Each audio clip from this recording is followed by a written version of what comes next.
Okay, today we go on to the second part of this lecture series.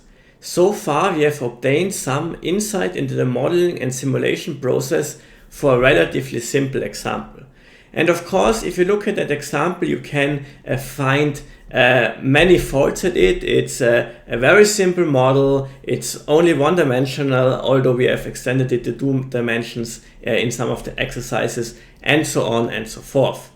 But really, if you think about what is still missing, if you really want to go towards industrial applications, then it's not really the numerical method, it's not really the model, but it's that we have been missing one very important piece. And to understand this, we look again at 2 examples here. So we have on the left-hand side this example in aerodynamics, okay, this wind tunnel experiment here, and we have on the right-hand side the hurricane forecast. And so what's the essential piece that it is missing here? Well, in both cases we have a relatively complicated geometry. Okay, here we have how these wings are shaped, how the airplane is shaped, and this to a very large degree dictates the airflow. Okay, so it's not so much the difficulty of the partial differential equations or how many physical things we include in that model, but it's really more fundamental than that. That we have to represent geometry in some sense. And the same thing also is important over here. Now, of course, if the hurricane is out on the ocean, there's really not a lot of geometry to take into consideration. Okay, but as soon as it makes landfall, as soon as it interacts with the coastline of a certain country or state, then we have to represent this. And these coastlines, for example, here can be quite convoluted, and there are definitely different behaviors out in the ocean and then once we hit land.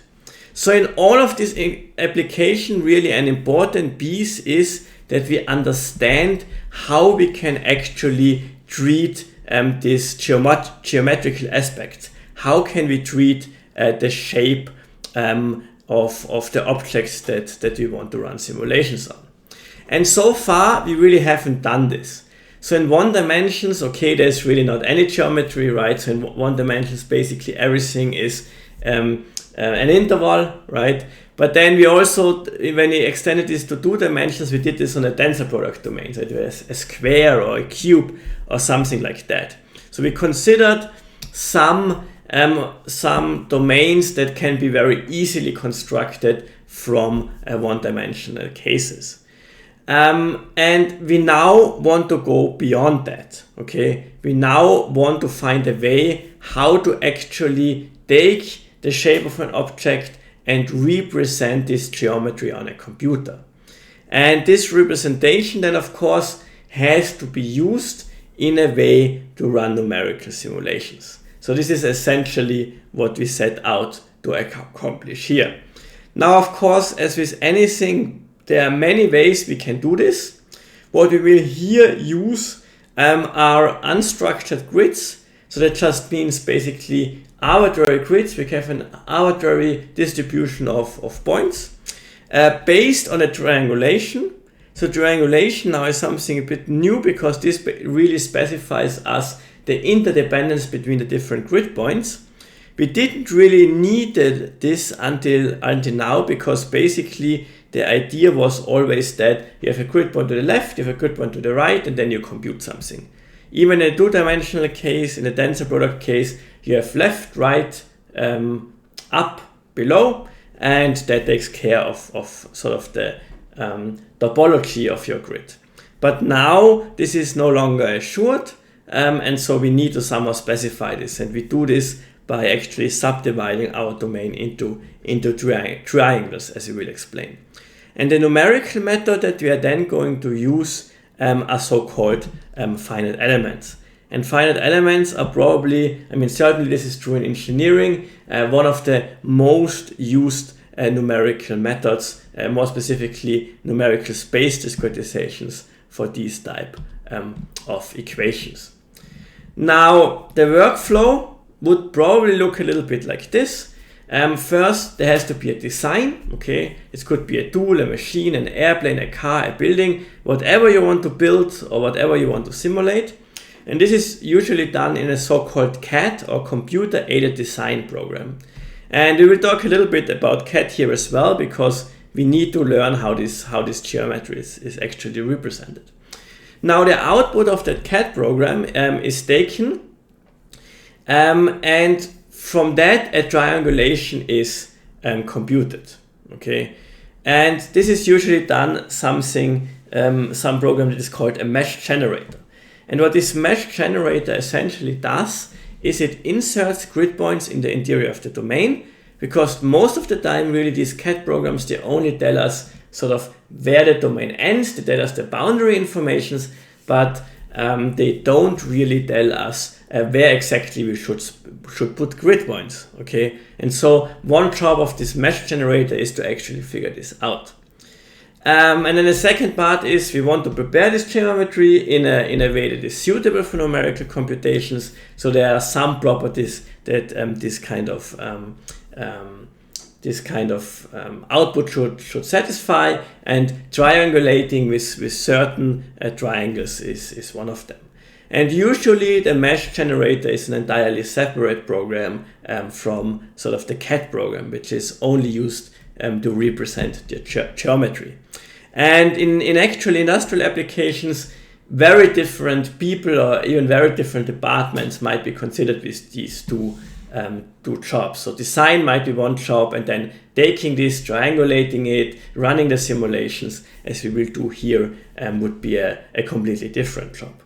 So what we then do is we take the output of this mesh generator, and then we perform numerical simulation using what we get here. So the first task now is the representation of the geometry. And for that we will use a program which is called OpenSCAD, okay, and you can click the link here and you will be led to the homepage of the software. Basically what OpenSCAD does is it gives us a way to programmatically create a solid 3D or also 2D CAD models. And so all of you should install OpenSCAD. So you just do sudo apt install OpenSCAD. So this should be available with Ubuntu.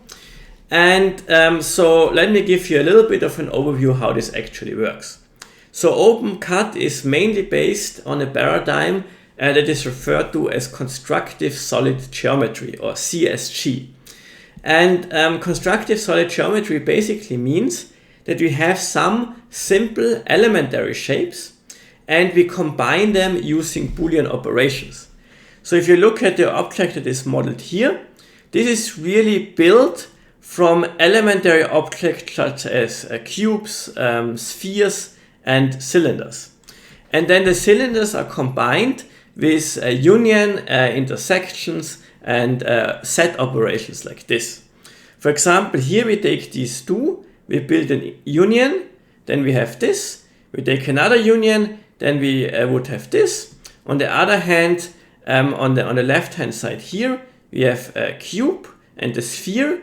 Now we essentially do an intersection between them, okay?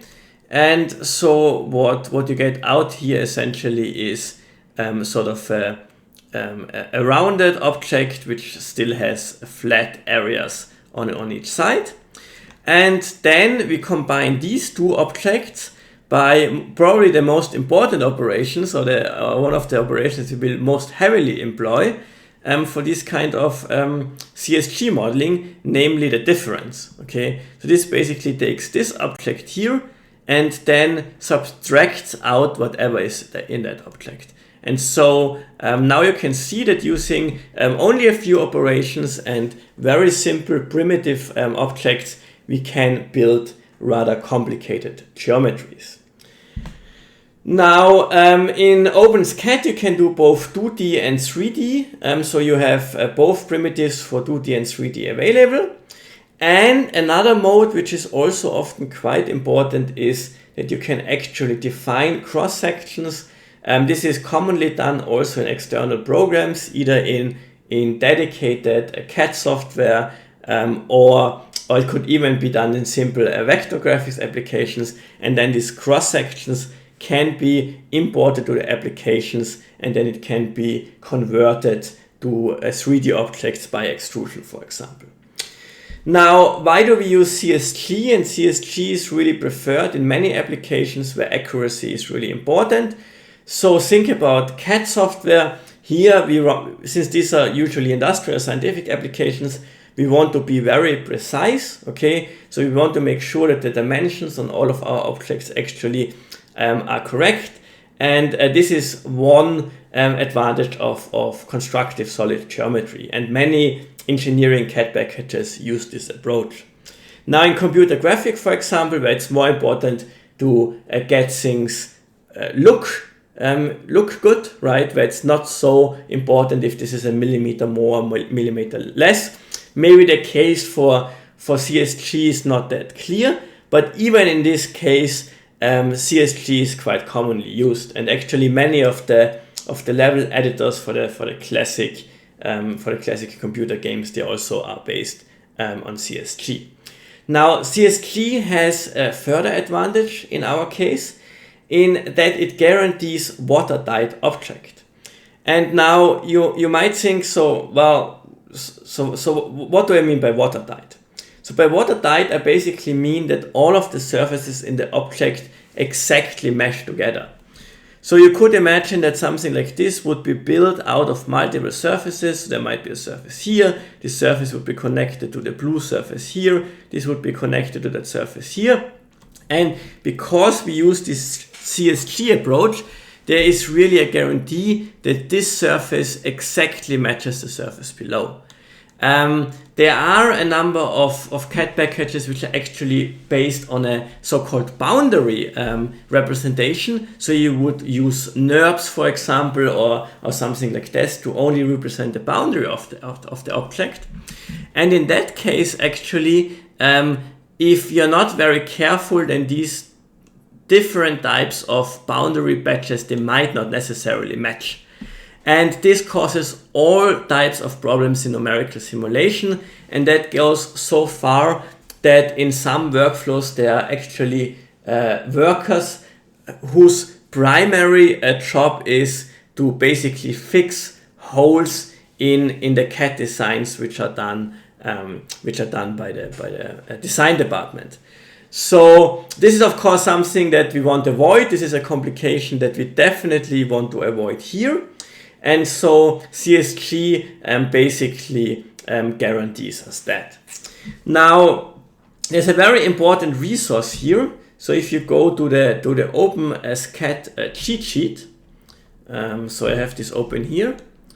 So if you click here, you see actually all of these commands that we can use in OpenSCAD at one glance. Okay, this will be your most important reference. There are 2D primitive objects like circles, squares, polygons, stacks, and so on. There is the same for 3D, spheres, cubes, cylinders, polyhedron, and so on and so forth. Then you will have transformations. So transformations are things like moving objects around, translation, rotating objects, scaling objects, mirroring objects, all of these kind of things. Then there are the Boolean operations, as we discussed, union, difference, intersections. And then there are many more features here, some of them which we will actually discuss in more detail. But really the important point I want to make here is that OpenSCAD really describes the whole geometry in a completely programmatic way. Okay, so you can use if statements, you can use loops, you can do all of these things. And to show you how this works out, we will do a quick example here. And so I will just try to illustrate this by basically considering a cube, and then from the cube cutting out a rectangle. So we can either do this in 2D or in 1D. Okay. I will do this in 2D because the next example will be in 3D in any case. And so in 2D we have squares, And so in the square we have then an array in here, and the arrays in OpenSCAD are using brackets, okay? And so what you can do here basically is you can say the dimension. And then you define the dimensions, so this is 2 in the x directions, 1 in the y directions. You hit F5 and you get the object. And now this might seem a little bit odd to you, right? Because this actually looks more like a 3D than a 2D object. The point here really is that the units here, they are, I mean, they're not really units in that program, but this is conventionally taken as millimeters. So this now would be a quite small object. And by default, even if you have a 2-dimensional object, then the program will just use 1 millimeter in the Z direction, so that you can see this a little bit more clearly if you mix 2 and 3-dimensional objects. But if you really render this out to the final version, so if you, instead of F5, you hit F6, then you can really see that this is a 1-dimensional object now. And you can look at this from all kinds of angles. Now, what I want to do now basically is I want to cut out a circle in here, okay? So we will actually define a circle. I will give that circle a diameter, right? You could either do r is 0.5 or you could diameter is equal to 1. So I have this circle, and let me draw the circle. And now you can see something very odd, right? The circle is not really a circle, but it is just this kind of object formed by line segments, right? And so the reason for this really is that by default, everything in computer graphics is approximated by straight lines, okay? And we can then set how many straight lines we actually want this to be approximated. So if we do, for example, 30 or 60, then it looks much more like a circle. But this is really only for the rendering. This makes it a lot faster to draw these things and to actually render these things. But in the end of the day, you still have a circle in any way. So this is purely a representation aspect. And you can actually take this, so these dollar variables are special variables, and you can define this for the entire program. Now, let's line this up. So what I will actually do is I will say for the square is centered true, so that means the square gets centered in the middle, and I will make the color of the circle blue so that I can see this a little bit more. Now we see that I actually made the circle a little bit too large, so let us do this. And now we actually want to do a Boolean operation, so a set operation, so I say difference, and basically what I now say is take the difference, so everything between the curly braces is a difference. The first one here is the base, and then the second one here is actually what we want to subtract. And now if you do F5, I actually get the object over here. You will also notice that we have modifiers here, okay? So I have the modifier which changes the color to blue here, and we always have to put semicolons after the command, but modifiers, they apply to the command on the right. So if you add modifiers, and you can add multiple modifiers on a line, so you could, for example, do a translate here, and then the whole thing would be translated, and you can just chain a range of modifier and then apply it to the circle. Well, so this was our first object. What we really need to do here now, if you want to continue working with this object, is we need to actually export it. And before export it, we once again hit F6 to render out everything, and then we say file export, and then we export this to the CSG format. And you really don't have to be too afraid of all of these files that we will generate here.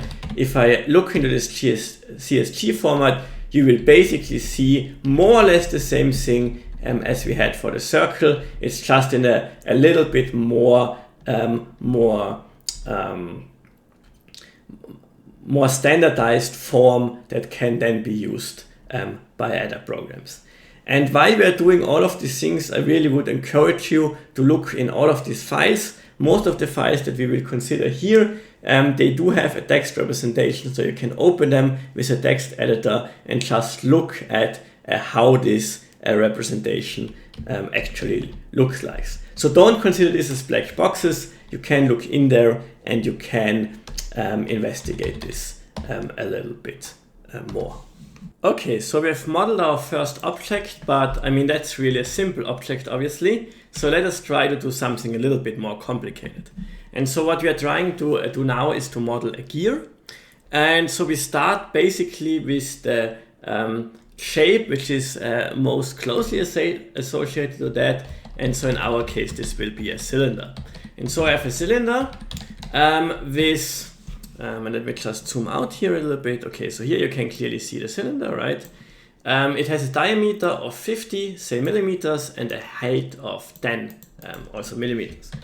And now we can, of course, also add in a little bit more details so that we don't see quite as much of this linear approximation at the edge. Okay, so now we have a cylinder. Okay, that's fine. But from that cylinder, we actually have to cut some teeth. And so I will actually remove that. I will start, and the div I will model as a polygon. And so the polygon will basically be, I will make an array of 4 points, and those 4 points then specify the boundary of that polygon.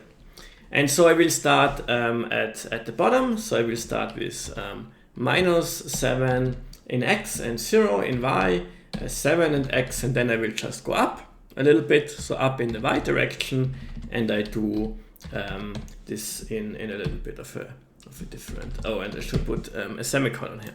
And now you see this object. Okay, this is a 2-dimensional object. We can look it on the top, and this is basically what we want to cut away from our cylinder. So let me just give this a different color. And let me put the cylinder back in. Okay, and now I have to look at the bottom, but of course, so far this is not in the right position. So what we want to do here is we want to actually translate it. Okay, so I will apply a modifier. So I will apply the modifier translate. And basically what I'm going to do is I will move this out to the radius. I will move it to the bottom, but of course you could move it well, I mean, here it's the top on my graph, but anyway, you could move it also down here. In the end, it doesn't really matter that much.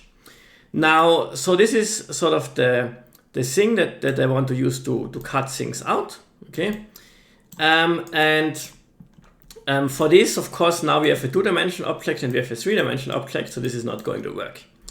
So what we do next is we will actually make an extrusion. So we do a linear extrude, and I will make this a height of 30. Now, the real height doesn't matter because essentially, I mean, this is just used to cut it from the cylinder. Okay, so I do a difference.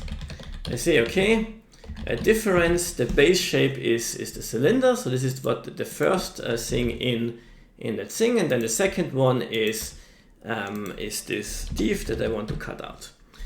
And now you see this cut out, and what you might also see is that there are some nasty artifacts. Now if I render this, then everything is fine, okay? But if I use this in this preview window, then, well, you get rather nasty artifacts. And we really don't want this, okay?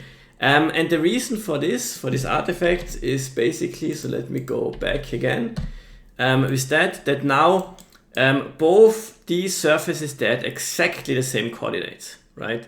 And so depending on round off error, one of them wins and one of them is displayed, and then the other one is not. And so this really is not something that we avoid. Unfortunately, we can very easily fix that. We just move this then to the bottom. The intersection between the two is still exactly the same. Nothing changes, but we actually can get rid of these artifacts. But you will also see there's one more artifact, right? Which is the line over here. And this maybe sounds a little bit funny to you, but really, if you look at this, you have the circle, and the circle just touches the square at the outer limit here. So sometimes you can see this, okay? And so if you do these intersections, and if you don't need like a hard intersection, if it really doesn't care that it goes out here, you should always give it a little bit more leeway. So you should actually not start this at 0, but start this at -1. And then this produces just a little bit more out here. And then if I do the difference, then all of these problems are essentially gone. Okay, and now we really have sort of cut out this kind of shape. Now, of course, we don't only want to do this once. Okay, we want to do this multiple times across the circle. And so here is really where the power of this programmatic approach comes in, because what we can now do is we can do a for loop. We say the angle goes from 0 to 360, and we do this in steps of 4. And then what we do is we apply this to this kind of object. Okay. Now we will actually take this object and we will now rotate it by angle. And so this has to be the Z axis, because basically we want to rotate it in that way that it moves around the XY plane. So we rotate this by an angle, but otherwise we use exactly the same shape, and then we cut this out. And so for difference, the default behavior is just that the first is always the base object, and then everything else gets cut away from that base object. And so here we are. That's essentially our gear. Okay. So usually we maybe want to have something in the middle to mount this on. So let us also do that. So here I will actually let me for now define this outside to show you how I cut this away. So I take a cylinder. I say diameter is about 20. Height doesn't really matter because we just want to cut it away. And I will give it a different color still. So let us do maybe red here. And once again, since we want to cut this out, we have the same fighting here, but we can easily remedy this just by moving the cylinder a little bit to the bottom. So this is what we want to cut away.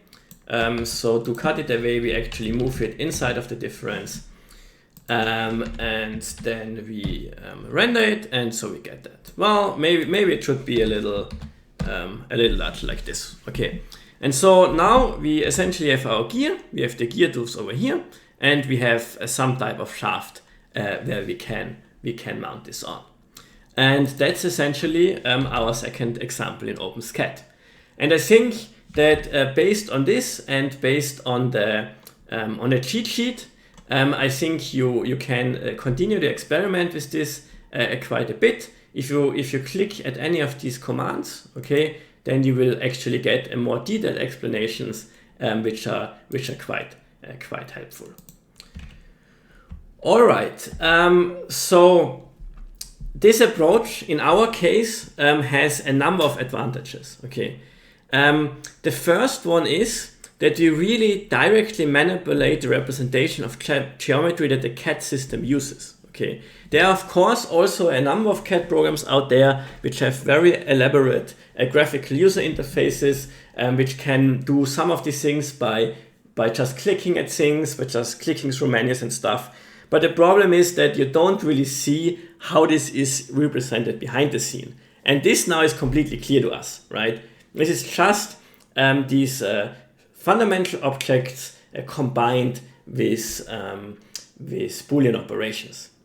Now, another very good thing here is that we can parameterize this object. Okay, so what do I mean by that?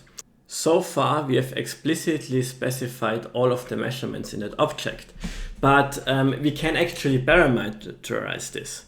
So for example, if I introduce something that, let's call it a div factor, and then I say, well, all right, so the angle that we change between div should be should be multiplied by that div factor, and then really I should also scale the div, otherwise there would not be enough space. So in this case I scale this both in the x and in the y direction. So I have this, okay, so for now the object hasn't changed, but now I could say, well, what happens if I get twice as many div? Okay, so if a gear which looks a little bit different, has smaller div, but more of them, maybe if I take 4 times as many div, and so on and so forth. And so you can parameterize this in all kinds of ways. So we could say, well, I mean, this is a sort of a trivial thing, but I could say, well, the inner radius, let's call this inner, is maybe 22, and then I say d is d inner, and I can change that. And then maybe for such a div, I might want to have a larger cutout, or I might want to have a smaller cutout. And so you can basically introduce parameters based on which the geometry of this object is modified. And this particular in our case is very important to do this easily, because we are going to run numerical simulations, right? And often the question of a numerical simulation is, if I have that parameter and if I change it, what happens? Okay, so I could have sort of, if you think about heat conduction, we could have a problem where you want to find in some sense the best parameterized form that heat is dissipated as quickly as possible. Or if you think about a fluid flow, you could think about the best aerodynamic shape given on some parameter, and so on and so forth. So studying how these parameters in the geometry influences our numerical solution is often a very important part of these types of simulations. And then of course the last point, which is for us at least good to know, that if you know how to program, in C, then also doing this type of OpenSCAD is very easy in some sense. So the syntax is not exactly C-like, but it's very close to C. You can use comments in the usual way. You basically write your commands and so on and so forth. So for us, this should really prove to be a quite valuable way to think about geometry here. Now, the only downside, and this applies to OpenSCAD, but also I would say this applies to CAD more generally, is that there are way too many formats out there to represent geometry, okay? And so if you look at OpenSCAD, actually, if you go to File Export, then you see that you have quite a number of formats that you can export, but even that is not enough, because what we want to do in the next step is we really want to generate a mesh, and the mesh will be generated by a separate program. And that program essentially accepts not CSG files, but this accepts a file format which is called STEP. And STEP is essentially a common data exchange format for CAD software. So because there are all of these many vendors and CAD file formats out there, the industry sort of decided to settle on a standard which can be used to interchange data between different CAD programs. And so this file format, this is not really meant as a format used natively by the program, but this is meant as a format that can be used for manufacturing, for numerical simulation, for all these things where we need to take some data out of a CAD program, and where ideally we want to do this in a CAD program agnostic way. So it doesn't really matter in which program you define your geometry. And so the way we do this, and unfortunately this is also a little bit convoluted, but we really have to just do that. We actually will go to the homepage of FreeCAD. Okay, we will download FreeCAD, and then we will execute it. And we will use this FreeCAD program in order to convert our CSG file. So the CSG file we earlier exported from OpenSCAD and then read it into the mesh generation program. And so this is what we do here. We have downloaded this, we have given it the correct permissions, and now I will just launch it. This will take a moment to start up. Okay, so once that is done, we will just do file open. We select the CSG file that we just created earlier. It should load the CSV file, and okay, you can see that this is the geometry that we did. Okay, the first simple example. I will just select this, okay, and then I will do file, export, and then I will select as file type step with colors. We don't really care about the colors, and then I say I want to write it as test.step. And this is basically all that we have to do here. We just close the program down again. We only will use this to convert it to this step file format. Okay, so far so good. Now we really come to the task of creating a mesh. And for doing that, we will use gmsh, okay? And you can click the link again. It will get you to the home page. And so this is one of the common programs that you can use to create a mesh, so to create a triangulation of these kind of applications. And you can easily again install this in Ubuntu. Just do the sudo apt install gmsh. Now what gmsh essentially does, it computes a triangulation of the interior of the domain that should satisfy certain properties. And as you might imagine, you cannot just put together any triangulation and hope that this is going to work well for numerical simulations. There are a couple of things to take care of.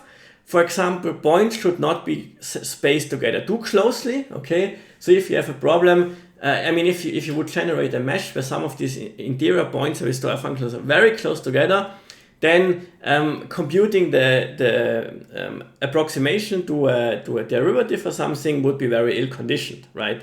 And so basically what we try to do is we try to space this out as evenly as possible. Now for some problem it might make sense to have in some region choose a smaller mesh than in others, but generally speaking the default would always be we want to try to have these interior points as closely spaced out as possible. And then also we should avoid things like triangles with small angles. We should avoid hanging nodes and all of these things, and essentially the program takes care of that. So what we are going to use here is we use a mesh file format which is native to gmsh, but we will use version 2, okay, which for our application is plenty, and this will just make it a little bit easier to read in these files after we have generated them. But in order to enforce this, you should always start the program with gmsh minus format msh2. Okay, so let me just do that. gmsh minus format msh2. And so this is essentially what we have. And then we have the interface here. And so now the first thing what we need to do is we will need to bring our geometry in here. So we do file merge. So I will actually go in a directory, and here we want to select the step file, and then we have loaded the geometry. And you can see here, since this is a step file, which is sort of the smallest common denominator between all of the CAD programs, you only see the boundary here. Okay, so this is really only the boundary is represented here. And so as a next step, what we have to do is we have to actually tell this program what is the interior of the domain. Okay, so where we actually want to run our numerical simulation on. So to do this, we actually go to geometry, elementary entities, add, and then we select plane surface, and then we have to select all of the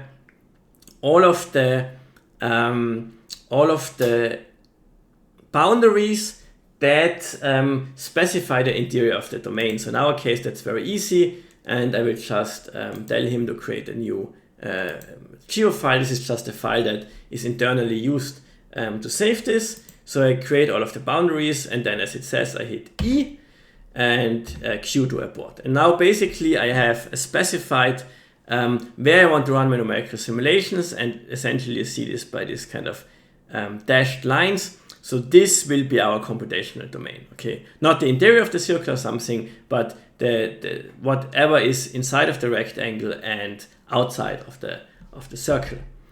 Now, In addition to that, it's often very useful to name certain parts of the domain because later on we want to impose, for example, boundary conditions and things like that. And to do this, we can go to geometry, physical groups. So I will go to geometry, I will go to physical groups, I say add, and now I have the possibility to either have a curve or a surface. Now in our case we will do curves because we want to specify the boundary conditions. And basically what we now do is we will define the following labels for the boundary. So we have a left boundary, right boundary, top boundary, sorry, I have one top too much, I will correct that, a bottom boundary and the inner boundary. And so the way this works is I say a curve, I enter a name, so let's say left, I select the left boundary, I hit E. I have right, I select the right boundary, I hit E. I have top, I select the top boundary, I hit E. I put in bottom, I select the bottom boundary and hit E. And then finally I say inner, I select the inner boundary, I hit E, and then I do Q to quit. So now all of these boundary segments here and the inner boundary, they have been given names. And then we can use these names in the program in order to set appropriate boundary conditions there. Okay. So this in that sense is also part of the mesh generation process. But now we are really almost there. So the only thing that remains is that we generate the mesh. And so what you do here is you double click. This brings up this context menu here. You say global mesh size factor. I will set the global mesh size factor to 0.5, but that really only specifies how large this mesh should be. Okay, so you can experiment with that. If you take this very small, you get a very fine mesh. If you take this large, you get a very coarse mesh. So we will just expect that, and then I go to mesh, and I say 2D because I want to generate a 2D mesh. And now you can see a triangulation is created. And essentially what that means is that at all of these nodes of the triangulation, we will now store our numerical solution, so the function value, temperature, for example. And then the triangulation basically tells us how these are related. So for example, if we want to compute the derivative at that point, then it will use only neighboring points that you can reach via a vertex of the triangle. So this would be then any one of these points around here, essentially. So the last thing then that we have to do is we have to save the mesh. So we just say save mesh.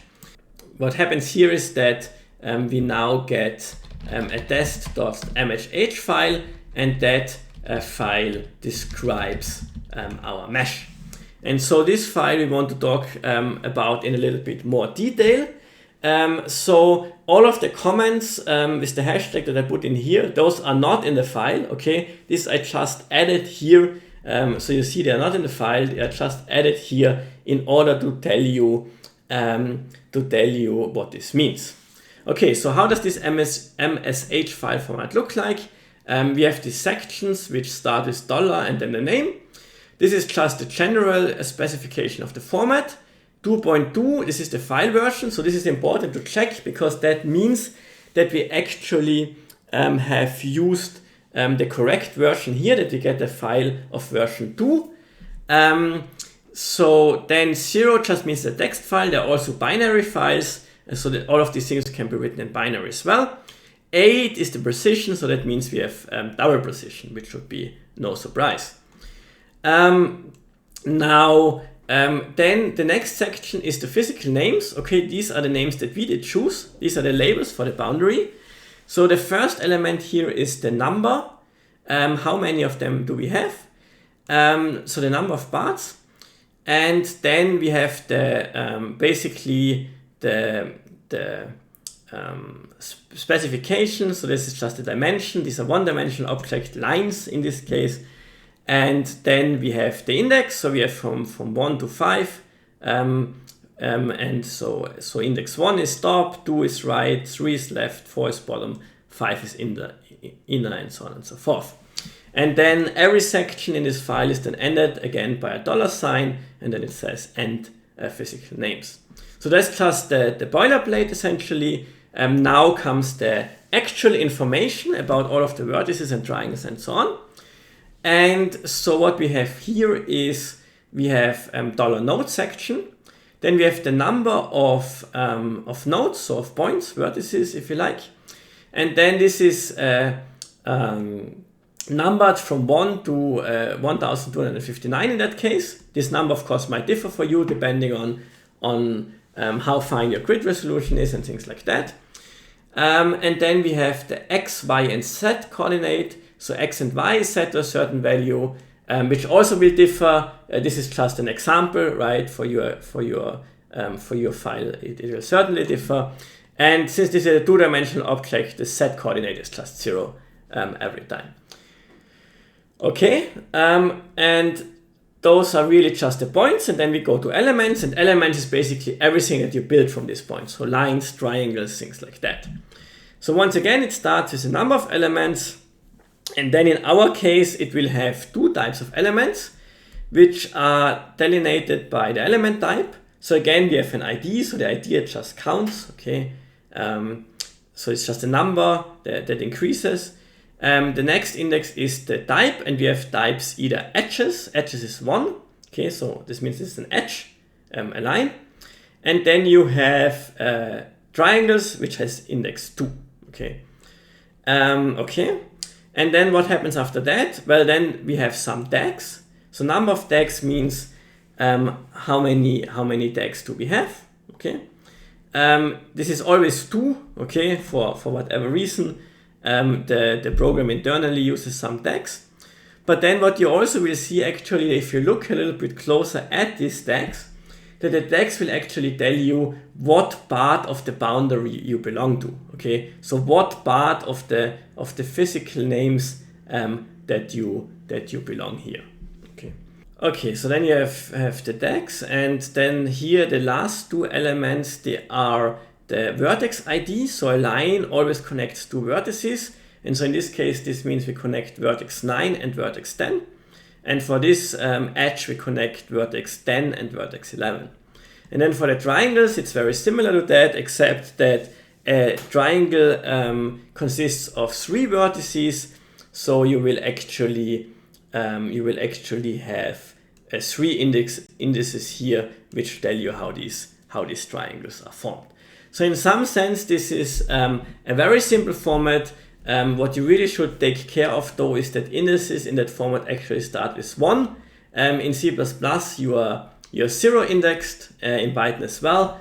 So take care of that. But other than that, I mean, it's a very simple data format that can be used to represent the triangulated geometry, which we will then use to perform numerical simulation. But for now, there are 2 exercises here. The first one is create at least 2 simple geometries in OpenSCAD and mesh them. Okay, you can be creative here, choose any shape that you want. Generally speaking, if you choose very organic shapes with smooth curves and so on, this might be a little bit more difficult than you would expect. So I would suggest for now to stick with sort of engineering shapes which have very clear defined edges and corners and things like that. So if you don't have any good ideas here, I mean, you can just start with the gear example we discussed and maybe change this a little bit, maybe make a teeth of a different shape, maybe make a different mounting mechanism in the middle or something like that.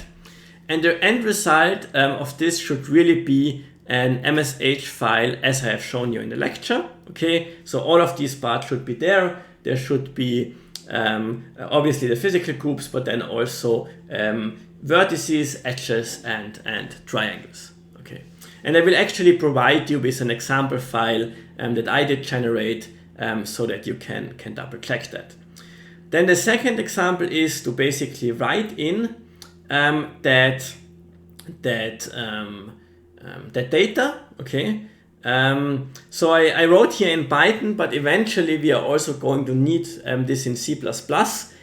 So I guess, so I think plotting in Python is just easier, okay. So I would start here in Python, then read the MSH file and draw the triangulation on the screen essentially. So basically you should draw all of the points and then draw the lines between the points, and then I would suggest that you use different color for the vertices that belong to different groups, to the interior of the domain and so on and so forth, so that you can like see in one very quick estimate that actually what you did read in is correct.